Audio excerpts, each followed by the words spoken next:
Radio, where I have one of my most favorite shows, none other than Courageous Discussions with Mike Howard, Tim White, and Richard White. Take it away, Mike. Thank you, Larry. We have a very, very interesting show today that we're going to talk about, and it's the mask. I mean, there are some people in this world right now that don't want to wear masks, and they don't believe this COVID-19 is even real. So people are having a hard time grasping of wearing a mask, which is hard to believe. But I think with my two great co-hosts, we're going to start asking them questions in a few that are we going to ever get through this pandemic if we don't start wearing the mask? This is what CDC is saying. Dr. Fauci is saying. He's saying you got to wear your mask.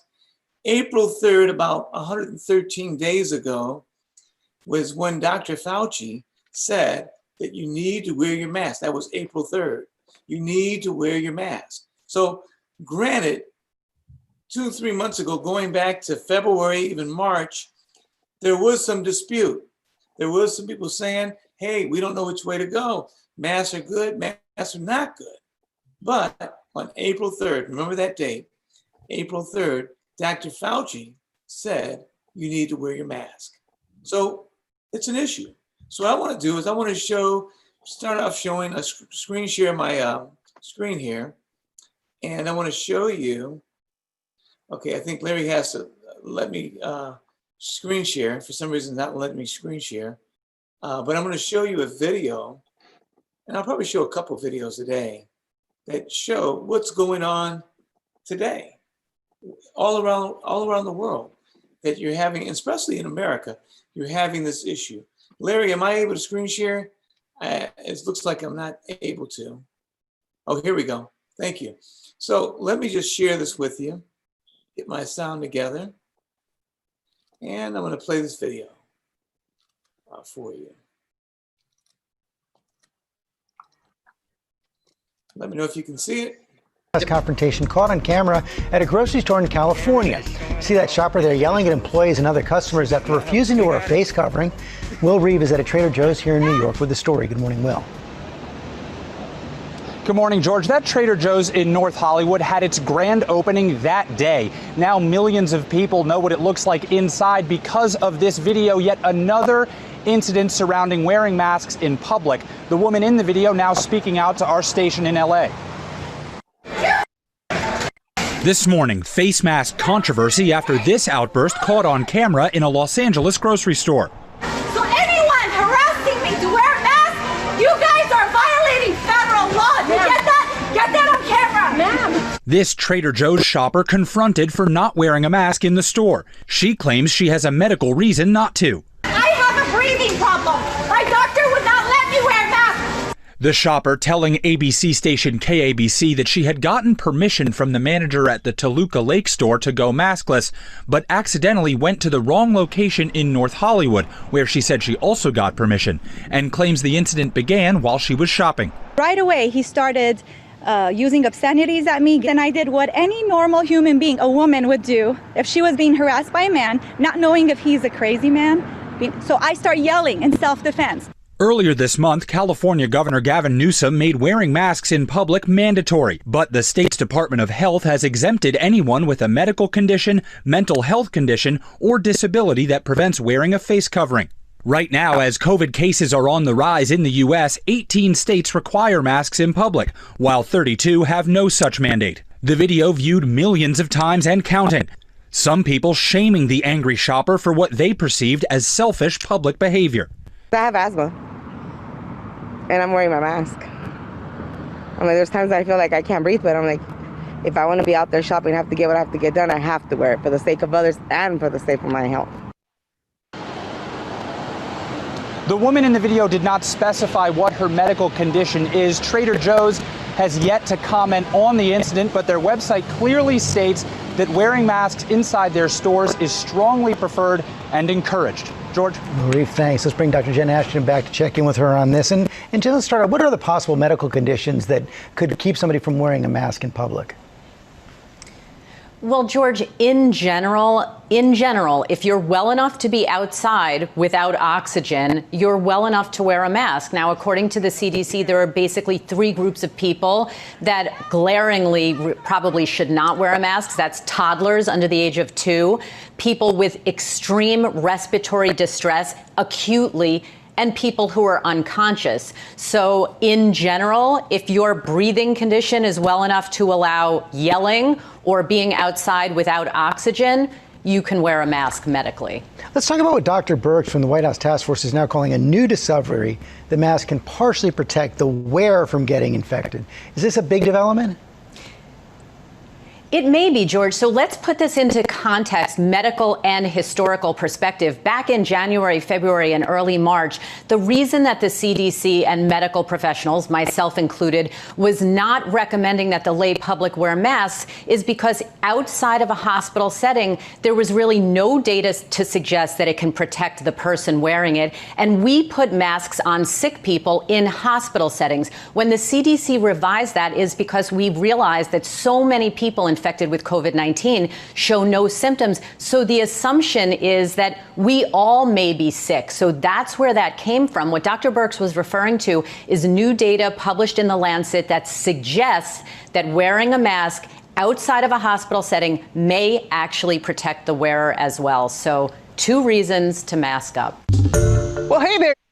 Well, there you have it, gentlemen. I'm going to throw this question at you, and you guys let me know. If you have some kind of ailment, they're saying, some people say, if I got asthma, I can't wear it. Tim, what do you say to that, Tim? Well, I know people who do have asthma and they're wearing masks.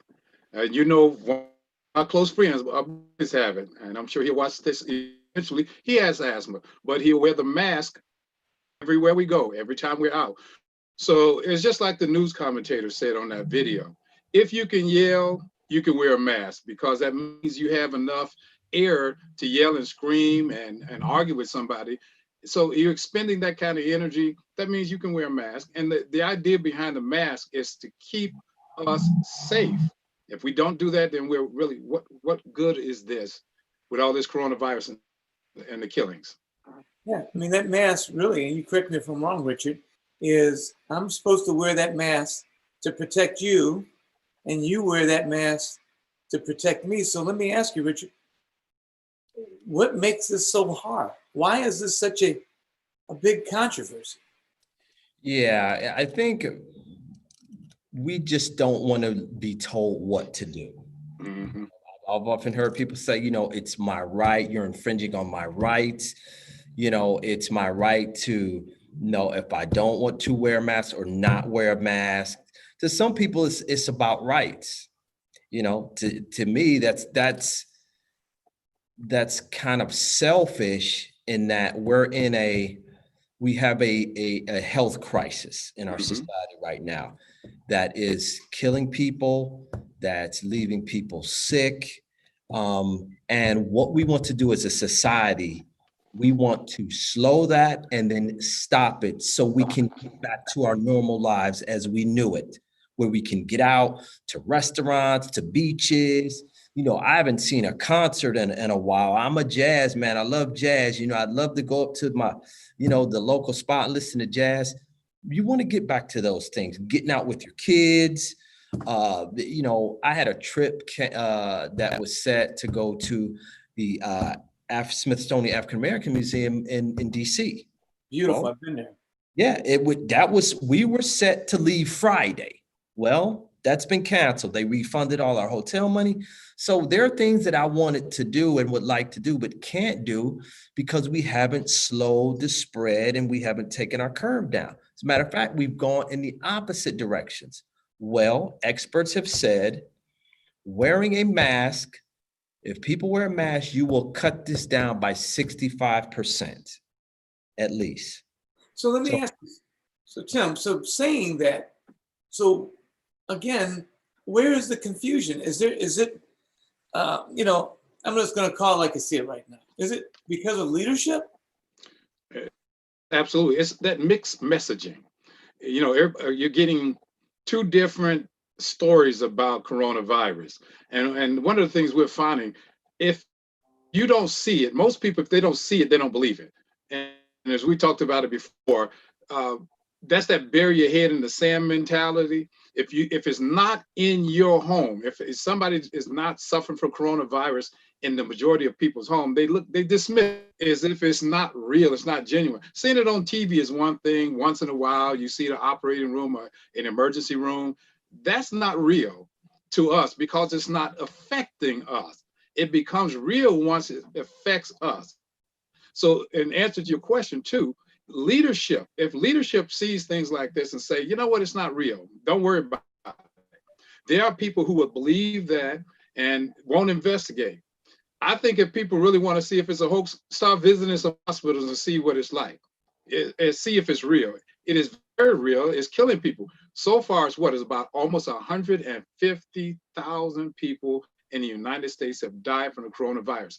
You can't deny that this is real. Poor leadership, along with people not investigating things, is what's causing this thing to continue. As Richard said, you're not going to have that curve until we genuinely see it as being real. And it's a killer. And it doesn't care. I heard some people say it on television a while ago. It doesn't care if you're Democrat or Republican. It doesn't care if you're black or white. It doesn't care if you're young or old. It kills. Mm-hmm. We need to look at how do we stop the dying. Right. Yep. Yeah, right. As you said, Richard, go ahead. I'm sorry. No, he's right. He's right. It was when the task force, the presidential task force on the coronavirus first came out, they had the graphs up and they were saying, look, this is where the curve is going. We need to flatten the curve. And then we need to see a downward trajectory. And then in that downward trajectory of cases, we need to start opening up slowly. Okay. And then, you had certain states that decided, hey, they were going to open up before their curve started to flatten and even go down.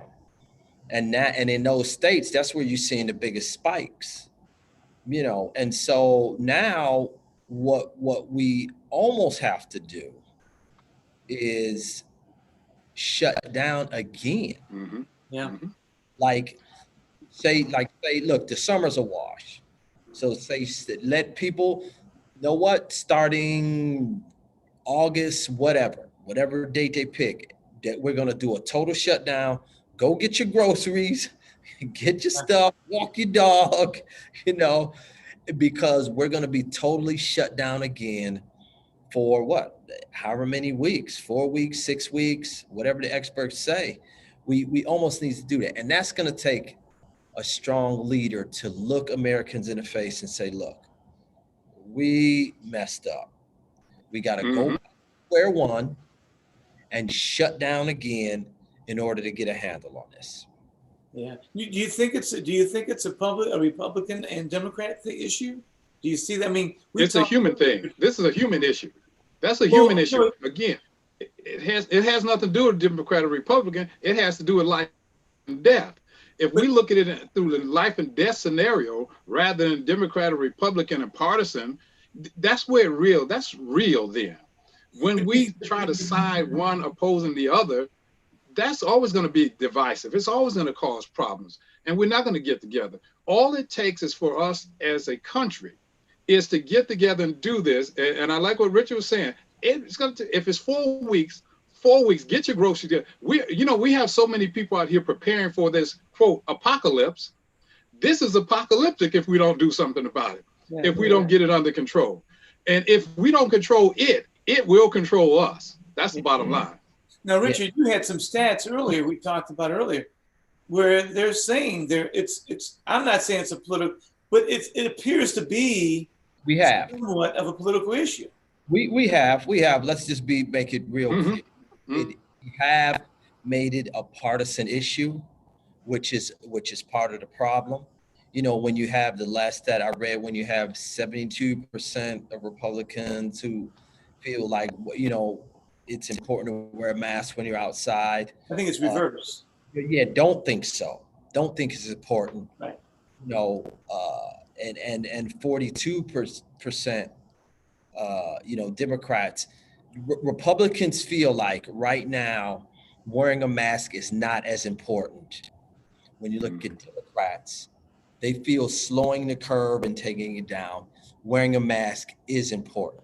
And I think you got to point that back to the leadership. And it does lie in the hands of the president. I can remember one of his first statements where he said, masks are important, but, I'm not wearing one. If I'm sitting at my desk and I'm, hosting heads of states and dictators, wearing a mask is just not something I want to do. It don't look good. Don't look good. You can go back and check that. And people who look at the president for answers, for leadership, who trust in his judgment, feeling like he got there as president based on his good judgment, they're going to follow that. People are naturally going to follow that. So yeah, unfortunately, we have made it partisan. Yeah, unfortunately, I think we see that, but medically speaking, some people have issues though. And you see in the store, the lady said she had health issues, and I think you said, Mr. Tim, that our good friend Otis, he has asthma. My wife has asthma. They wear their mask, and it seems like they're getting along pretty fine and not wearing it. What can we say to the people out there that's listening to encourage them to wear the mask? What can we say? I mean, like when our family comes over, your family your son comes over. Tim, what do you say when your son comes and say, "Hey, Dad, how you doing?" Do you stop him at the door, take his temperature, or do you say stand back? Well, that as funny as that is, I didn't bring it down with me, but I have a thermometer. So when people come to visit the house, hey, I'm lasering you. I need to know that you don't have a temperature. See, we have to safeguard ourselves. It's much like having an alarm on your house. You have the alarm on the house to protect the house. Yeah. And we do these things in order to protect us. What they're saying, and I'm of that age, I'll be 65 in a few more months. I'm at that age that it affects me, as they say, more so than a younger person. It's not that it's going to skip that young person, but we need to be prepared to do what we need to do in order to keep ourselves safe. So when somebody has to come in the house, you're not familiar with the house, come over the house, hey, I'm going to take your temperature. If it's wrong, you go home. That's what we have to do. That's how we keep ourselves safe. That's how we're going to get that curve going. It's not going to go until everyone works together, because if New York is doing it and Pennsylvania isn't doing it, that means the people from Pennsylvania are going to bring the curse over to New York, and they're going to die because New York is prepared. They've done it. The hospitalization, they said drastically. New York did everything right. That was a good template for the country to know what we should do. So if we do what New York did, hey, we'll be in a lot better position than we are right now. It's position and condition. We'll be in a better position if we change our mental condition, which means we have to do what is right. Particularly, Mike, if we're not going to be a country that's going to test and contact trace, okay?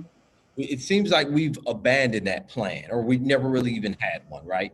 Because if you look at South Korea, who had their first case the same time we did, they had a vigorous testing and tracing program, okay? We didn't do that. So if we're not gonna contact trace and test to see who has it, well, at least we need to wear the mask so we don't spread it as much. Yeah, think about it. Here's the thing I want to show you guys real quick, just to talk about the mask. This came out some time ago, but they're saying that if you wear the stitch mask, the 2 layers, I think they call it the N95 mask. Now look at this. It shows the cough. How far does the cough travel? Well, they're saying it travels 2.5 inches if you got the N95 mask. Now, if you have the commercial cone mask, the ones like you buy at, like the painters wear, or you see at Home Depot, they got them. Well, that cough only travels 8 inches. Now, if you have, and I went inside the Home Depot this past weekend with my wife, and they were handing out masks, and the guy says, "No, I got a handkerchief." And he put the handkerchief over his mouth, And here in this photo, it says that a folded handkerchief the cough travels 1.25 feet.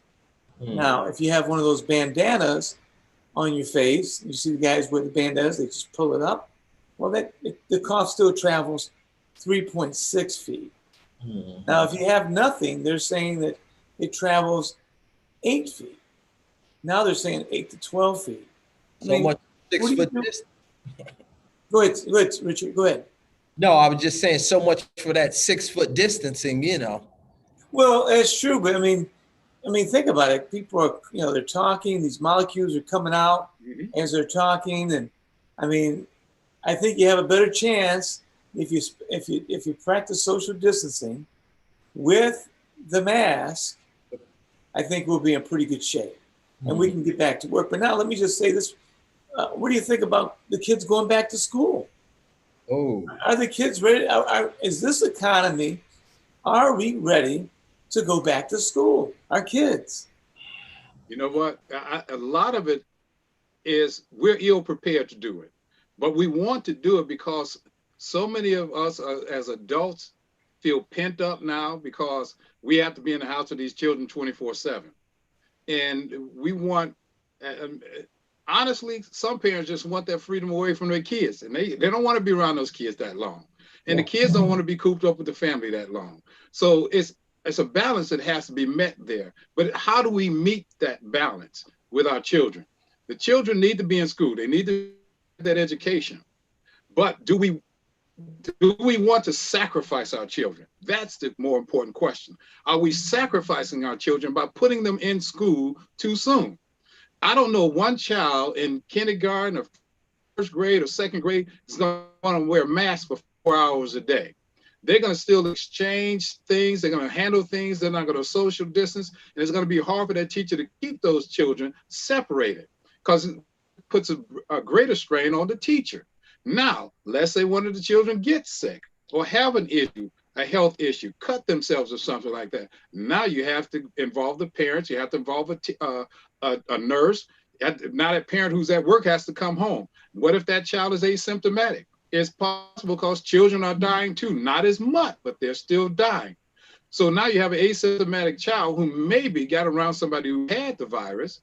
And because we're not doing the testing for children overall, that child goes home with the virus. Now dad or mom is picking it up. They get sick. So yes, we do need to have our children back in school. It's a given. But are we prepared and are we really ready to put them back in school? Well, let me ask you something. Richard, let me ask you, what about the teachers? I mean, the kids, they may have it like Tim was saying that they have systematic A, but I mean, you think about these teachers who dedicate their life to teaching. Some of them are up in age, some have respiratory issues, some comorbidities. Do they want to go back in the classroom? Yeah, no, I don't think so. And I think you'll find that there is a debate about that. Teachers, man, God love them. They're listed along with the frontline heroes in our medical system. They want to teach. They do it. They're passionate about it. They love kids. They want to see them excel.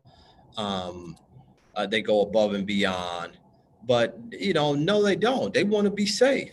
To Tim's point, let's look at the spread. Kid gets it. Okay. He takes it home. He's asymptomatic. All right.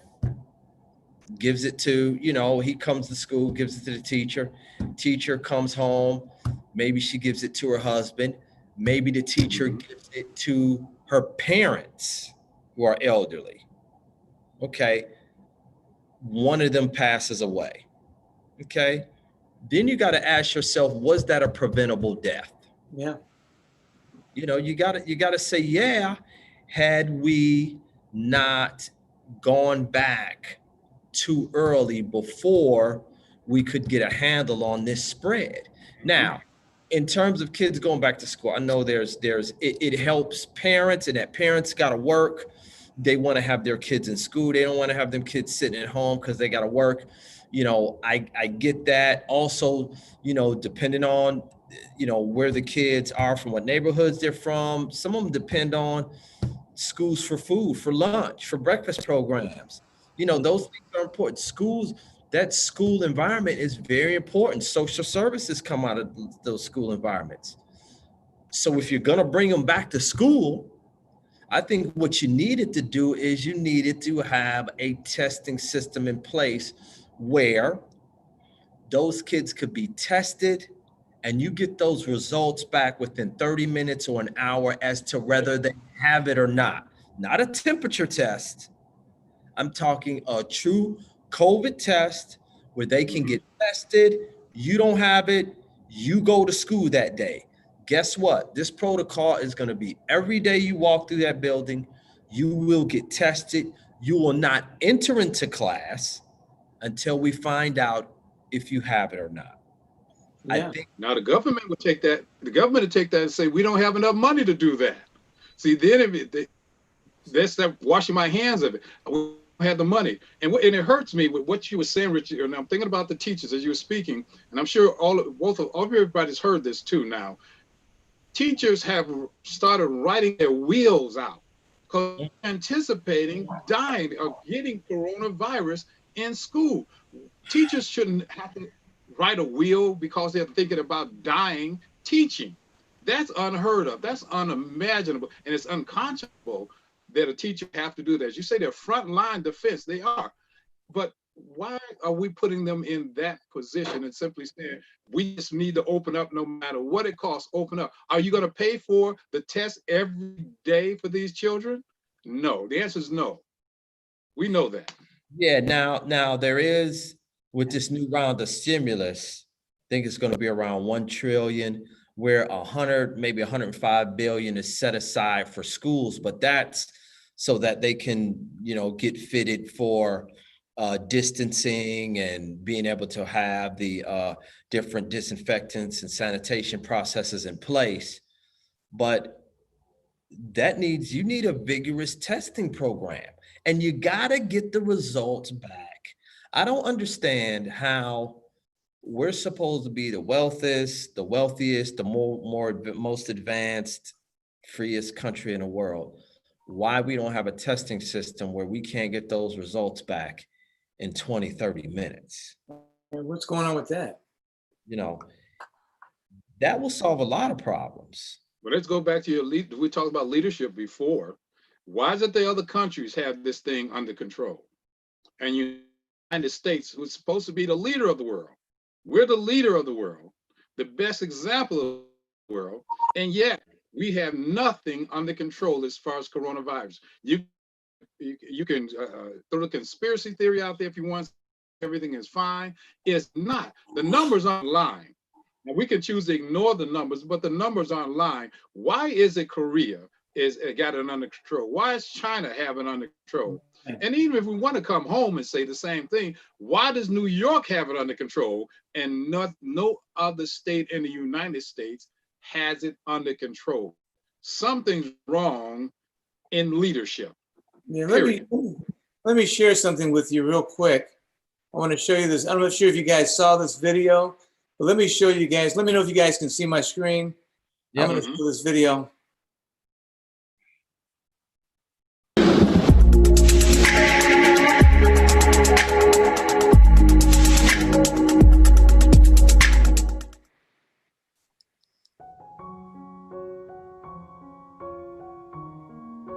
Here's a mother in Florida that lost both her children, one 20 years old, Byron, the other daughter, Michelle, at 23 years old. She lost them 11 days from each other. This happened in June. And these are the faces right here. He came home, he had some issues breathing, and he ended up losing his life. I'm gonna stop it here. I'm gonna go back and just kind of talk about this for a minute. Not sure if you guys saw that video. Did you guys see that? No. It was it was horrific. And why do you think that is right now, that they want the kids to go back to school? I mean, Richard, you touched on it. a little bit. Let's expound on it a little bit. Do you think that's the safest move at this time? No, and I think it's about appearances. Going back to, this is just my take on it. Looking at the reputation of the United States, we are supposedly the leaders of the free world, right? Mm-hmm. We are the ones that have it, for the most part, figured out. So this is not supposed to be happening to us. I mean, America totally shutting down. No, this can't happen. And then let's put the politics into it. Whether you're Democrat or Republican, nobody wants this to be happening on their watch. Yeah. So what is the inclination to do? Try and get things back to normal as fast as possible, because this looks bad on my watch. Now, keeping politics in it, I think about the Ebola virus and how that was handled under the Obama administration and what they did. Now, granted, we may not could have done it this way, but he sent teams over there, over to the continents of Africa to help stem it there. So he sent resources over there. Granted, maybe we couldn't have done that with China being kind of a communist closed government, but that approach of jumping on it early and attacking it at the source, I think we ended up I think 2 people in America died of Ebola. 2. Yeah, right, that's true. So that's American leadership. Now, going back to it just not happening on your watch, whether you're Democrat or Republican, your natural inclination may be to say, look, this virus is here, we got to live with it. But it seems like with this leadership, they're saying, we just need to get things back to normal as fast as possible. Yeah. I mean, that's what it seems like it's going. They're talking about these young people. I don't know if you guys saw that. They're saying that even if you survive the coronavirus, if you survive it, you're going to have some permanent lung damage, some scar tissue in there. So I want to go back to this video because, the young people need to see this video. It really touched my heart. I'm going to share my screen and I'm going to play this video for you. Let me know if you guys can see it, and I'll play it. South Florida family just completely apart. 2 siblings losing their battle with the virus. And Local 10's Christian De La Rosa is live in Fort Lauderdale with this story. Christian, this is just so heartbreaking. It's just the unthinkable for this mother who says her son had just had his birthday. Days later, ended up at Florida Medical Center where he passed away. Then her daughter ended up here at Broward Health Medical Center where she would also lose her life just days later. My heart. They say a mother should never have to bury her children, but that's what Monique Hicks is now forced to do. We never thought in a million years that a virus would come and take out 2 of our loved ones within 11 days. Byron Francis had just turned 20 when he started having problems breathing. And we called the paramedics, and the paramedics came out, they rushed him down, and they were like, actually, good thing we called him at that time because it was just a matter of time because he was losing so much oxygen. He went into cardiac arrest, and he slipped away.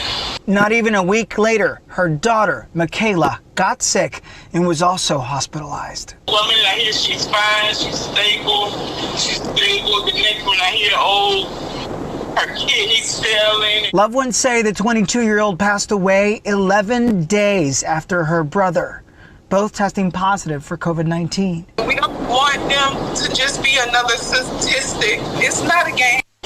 Please wear your mask. This mother says she has no clue how both of her children got COVID-19. She did tell me that both of her kids struggled with obesity, with asthma. There is a GoFundMe page to help her pay for both of her children's funerals. I posted a link for that on my Facebook and my Twitter. You can find it if you'd like to help at De La Rosa WPLG. We're live in Fort Lauderdale. I'm Christian De La Rosa, Local 10 News. Now to the coronavirus. So, I mean, I think, Tim, you kind of said that this is real. It's very real. And see, when you can identify, because as I said, I have friends who have died from the coronavirus as well. So it's not like it's something happened way in another nation, another country. It happened. We know people who have died from it. And as they were saying, they don't even know how these children contracted the virus. Again, somebody who's probably asymptomatic, a carrier. We are forgetting that the carriers may not have it, but they can pass it on. And we need to look at it, as the cousin was saying in that video, it's real. Put a mask on.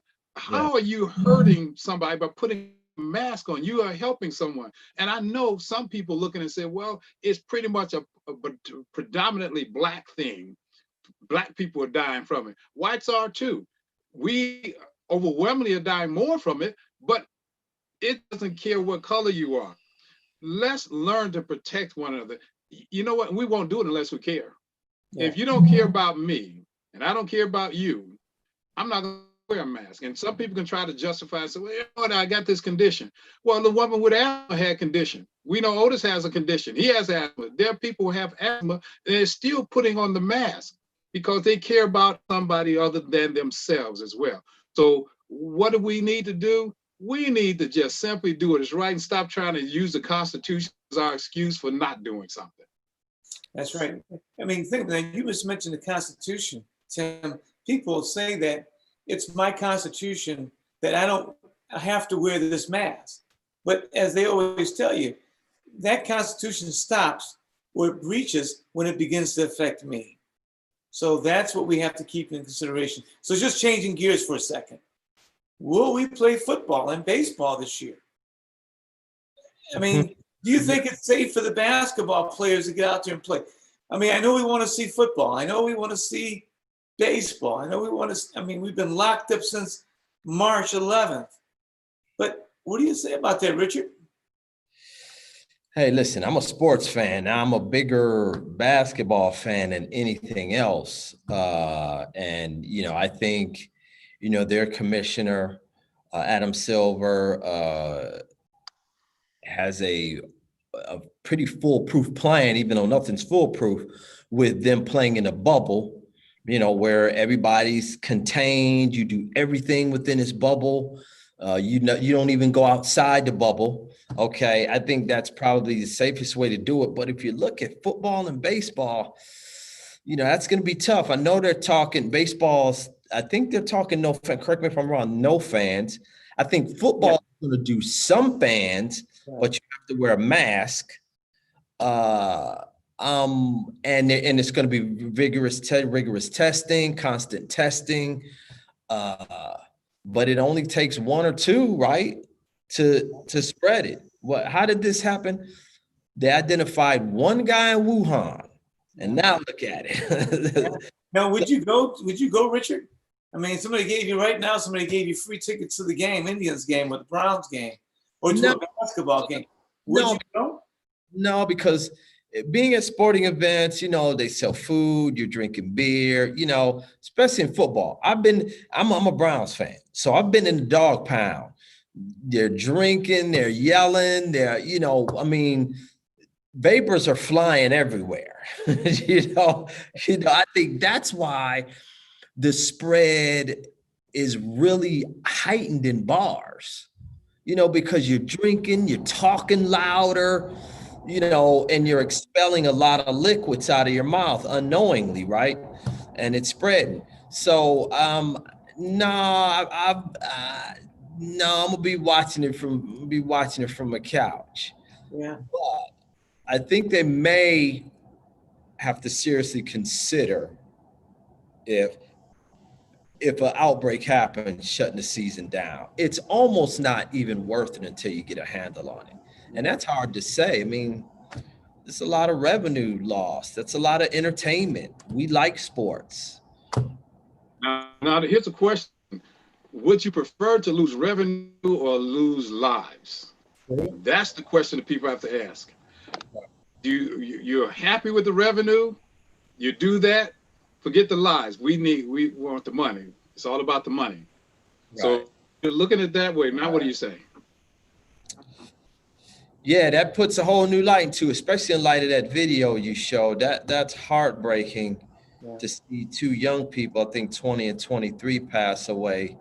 And then even in that, it's a whole nother topic with pre-existing conditions, and then how society leads to some of those pre-existing conditions, particularly asthma among African-American kids, and how that correlates with environmental issues.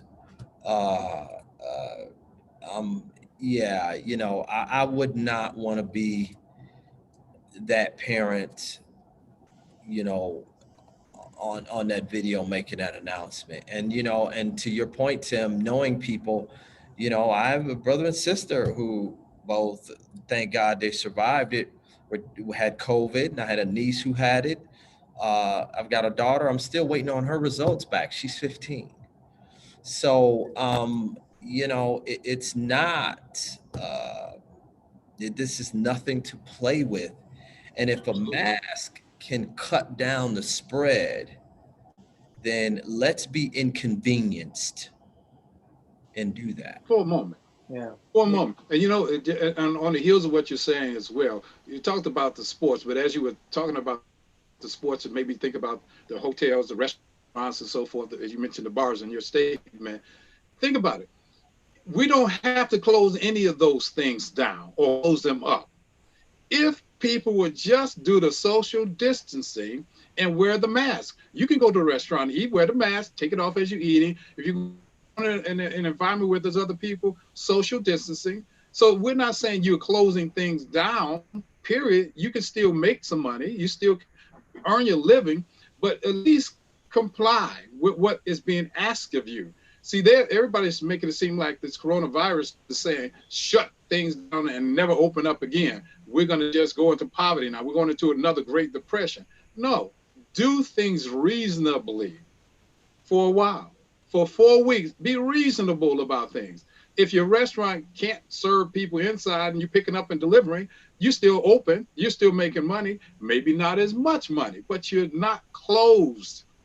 A closed mind is what's killing this economy, because people are saying, oh, no, I'm not going to go along with that program. We need to open up everything right now, regardless to who it is, what the age, and what it's going to do. It's wrong. You know what I've been saying in the last 3 months, if your life has not changed, have some kind of adjustment in the last 3 months, then you probably need to worry. If you're doing the same thing you've been doing and nothing's changed, like you're going to the gym, you're going shopping out of mask, your family comes over. I think that's the hardest part for people, right? People have family come over, they come to visit. They don't want to tell their kids, hey, put a mask, stay 6 feet away. My son came home from Florida 2 weeks ago, and he came over. And he's banging on my patio window. And I says, okay. I said, do me a favor, stand by the shed over there. Let me get you a mask. And then we can sit about 14 feet apart. Now, Tim, you've been over my house.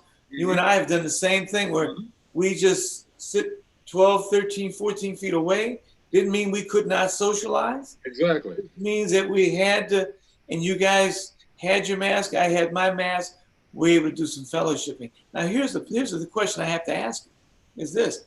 If you're doing that, then I believe you're part of the solution. If you're not doing that, I think you're part of the problem. You know what? You know what? I have 12 grandchildren and 2 great-grandchildren. My grandchild is 2 years old. He knows how to wear a mask. When we go out, there's a mask on him. Why? Because I want to keep him safe too. And I want to keep him safe from other people doing whatever they do. We can interact, but I have to make sure that we stay safe. Now, understand something. He's 2 years old. He learned from us to keep the mask on. Yeah. We're out.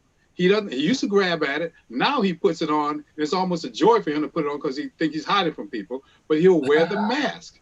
Yeah. So it's a matter of adapting and changing our minds about things, because we keep saying we're in this together. We truly are in this together. Yeah. But what are we going to do together to beat this coronavirus?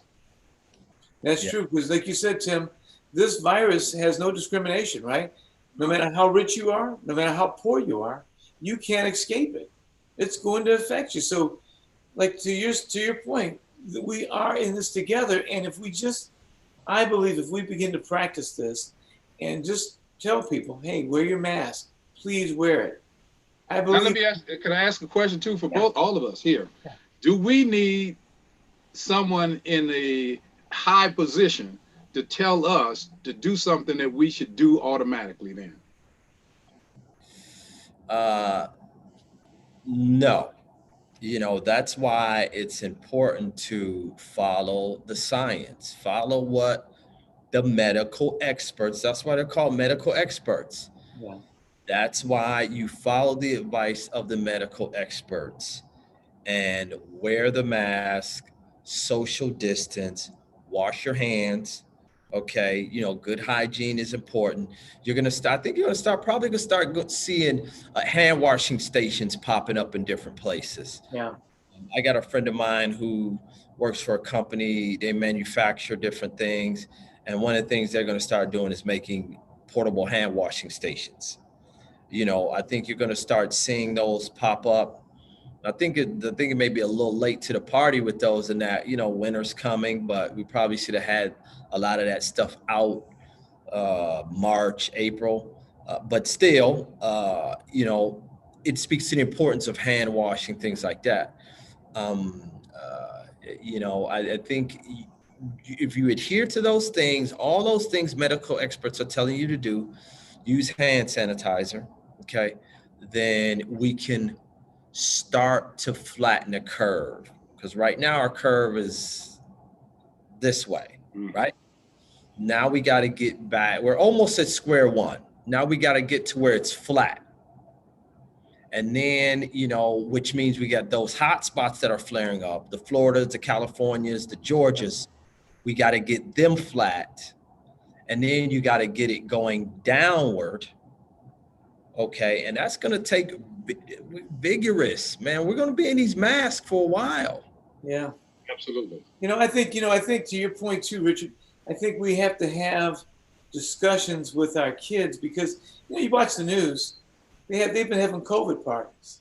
They're gathering around, the kids are having the parties. And, I think there's some people having cookouts. Some people are saying, you know what? Hey, I'm tired. I've been stuck in this house. I'm going to start having people over. I'm going to start living my life. And I just don't think that's the wise thing to do. I think you're right, Richard. I think we have to listen to medical science. We have to listen to the CDC, the NIH, these organizations who control this disease, who study this disease, and kind of listen to what they're saying. And I think if we did that, I think we're going to be okay. But I mean, because think about it, I definitely want to go back and be out and do the work that I've been doing. I love my job. I love what I do for a living. I mean, it's the best job in the world. I'm passionate about it.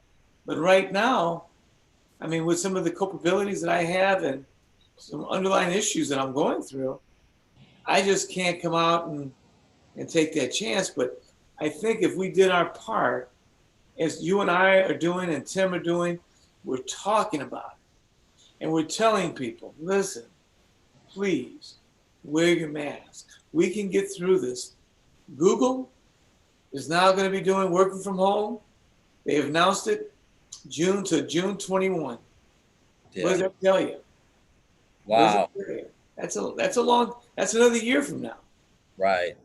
It says it shows that they're taking it serious. They realize the underlying effect that it's having on people. They don't want to risk that. Yeah. And that's smart. It's a smart thing to do, to simply say, you know what? I'm not going to chance this thing until we get this under control. They're looking at next year, somewhere along the line, this thing may be under control enough for them to go back in June of 2021, back into the building to do what they need to do. That's wise in itself. That's what we lack right now, is wisdom from some people do the wise thing, not do the emotional thing, not to do the feeling thing or the partisan thing, the Democrat or Republican thing, the black thing or the white thing. Let's just do the right thing. Right. And we got this thing together. Yeah, I heard there was a company that got exposed with COVID, and it kind of spread throughout this company. And they were saying to get this building, this one particular floor cleansed, it cost about $30,000 to do it. So, and think about this, what the, some insurances are telling you that if you're not wearing a mask, and if you're not doing anything to protect yourself, guess what? We're not going to cover you. Yeah. We're not going to think about that. So, we have to kind of do our due diligence. If we're working for somebody and we go in there and somebody's exposed, I mean, we're going to have to just kind of making sure that we wipe everything down, make sure we politely tell the person, hey, self-quarantine yourself. I know some people have gotten it, and these contact tracers, they're trying to contact people who you've been around, and you're keeping track. So it's very difficult once it starts to spread. You just don't know what direction it's coming at. Richard, what were you going to say? I mean, it's tough. I mean, wearing a mask is tough. I'm not gonna sit here and say that it's easy to do. I had a meeting in a lunch meeting, and we went to a restaurant, and just in the hustle and bustle of running, I jump out of the car, run to a restaurant, and I didn't have a mask on. The guy was like, you need a mask on. I was like, oh, okay. Ran back to the car, got my mask. I mean, I get it. That's why where I'm employed, I am sitting right now in the basement. I know we see, I think the Golden Gate Bridge behind me. I'm not there, but I sit in the basement in a room away from everybody else. Yeah. Because, I want to sit in an office space and not have a mask on, but I'm in a distance where nobody else is around, so I respect that. But when I'm out, I'm going to have the mask on no matter how convenient. You guys know in Northeast Ohio, it's been some hot days. Yeah. But you guess what? You out, you got that mask on, Well, what are you doing, Richard, when someone walks up on you that doesn't have a mask? It says, hey, what's up, Richard? How you doing, man? And he starts getting closer and closer. What do you do with that? What do you do to the person? What do you say? I probably should be saying you need to step back. That's what I should be saying, Mike. But I haven't said anything, and that's not helping. But that's the point of this show. Yeah. I don't want to have to tell you wear a mask. Wear a mask. Yeah. I mean, you coming to talk to me. I love you, man, but you're talking to me with no mask on. Wear a mask. Yeah. I don't want to have to do that. But you know what? You may not have to do that shortly. It's going to be mandated. Well, it's going to be mandated. Some people, they're not doing it right now. Yeah, I know, but I'm simply saying what Richard was saying. You don't want to have to tell your friends to put a mask on. Shortly, he won't have to worry about telling them because they're going to have one on. Yeah. It's getting that bad. Haven't reached that curve yet. Yeah. And with it going the way it's going, it's pushing us into the position. Our backs are going to be against the wall. So whether you want to wear a mask or not, if you intend to continue living, you're going to have to do something. Yeah. Because and if I intend to continue living, I'm going to have to do something. So it may come down to that point that I don't have to tell you to put a mask on. When you are affected enough by certain things happening in your life and within your circle, you'll find yourself making those necessary adjustments. Yeah. When I go around, I got my mask here. When I go out, I make sure this mask is in my pocket all the time. Right. I don't have to reach for it. I'm not like Richard. I didn't forget mine. Yeah. It's with me that when I get in the car, even when I get in the car with my kids, you have your mask? Yeah, okay. If you have your mask, if we get out of this vehicle, you have your mask on. When you're around people, have your mask on. When you get back home, you wash your hands and do what things you have to do. Now you're in your safe haven, yeah, you can take your mask off. But we have to encourage people to do what's right, even if they don't do it. It's better that they know what to do. It relieves us of our culpability. Yeah. I'd rather me tell you that you're wrong than you just go around doing wrong and nobody ever tells you you're doing it. So if we take that approach, we're gonna get there. And I think we'll lick this thing or it's gonna lick us. Yeah. I can't see that mask on there. Okay. I got several right now. See that shit. And that's what we have to do. That's how we continue to be prepared. And I want to, unfortunately, the next generation, because as you said, I think Richard, you were saying it's not going away anytime soon. No. Yeah. No.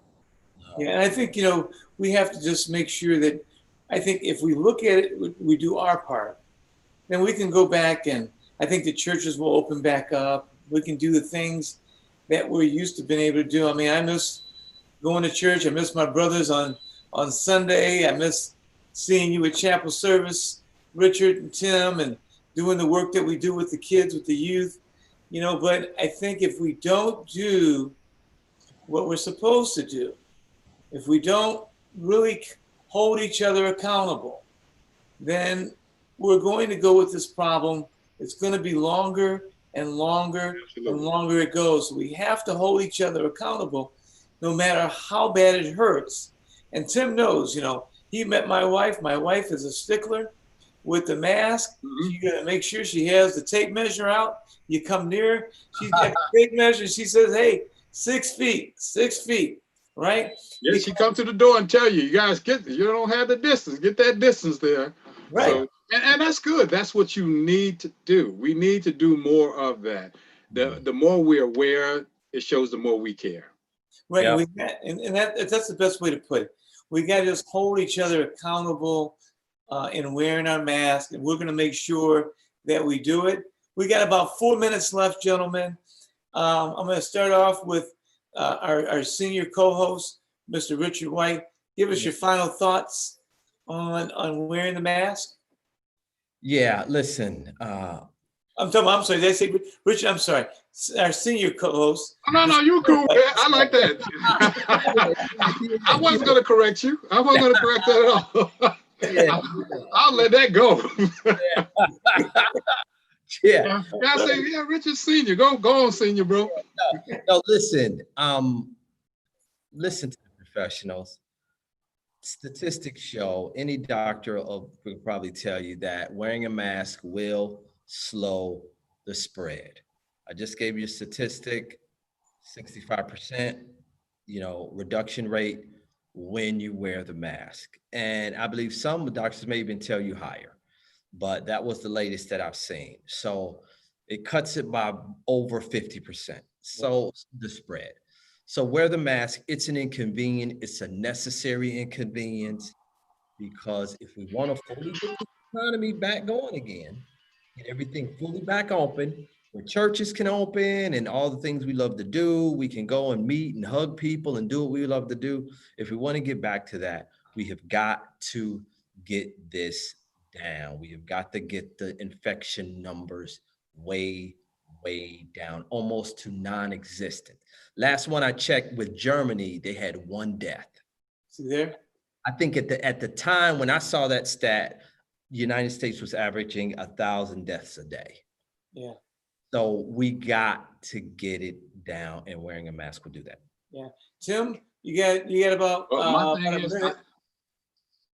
I have my mask here, and this is what most people do. They look at it, and it's a big inconvenience. I go out of here, I have my mask down under my chin till I get out of the car. When I get out of the car, the mask comes up, and some people don't like to wear them because they say, when you wear the mask, nobody can hear you good. But I wear it because it looks good on me. It does, yeah. I think people can hear you fine wearing a mask. Yeah. I'm just as clear, I can breathe. And that's the cornerstone of what we're talking about. Wear the mask, and help save a life, even if it's your own. We got about 30 seconds left. And I'm going to put my mask on. Richard, Yeah. Put yours on. And if we do this, gentlemen, we can remain safe and we can get this economy back in order and we can go back to work and be back to normal. Because you know what, gentlemen? This is not the new normal. I want things to go back to normal. So I appreciate you guys. Love you guys. Thank you for this discussion. Thank you for people at home watching. We appreciate you and watch. There's my man Larry. He's got his mask on too. Larry, thank you so much for your support. And that's what we got to do. And we can get through this COVID-19. Thank you so much. Thank you.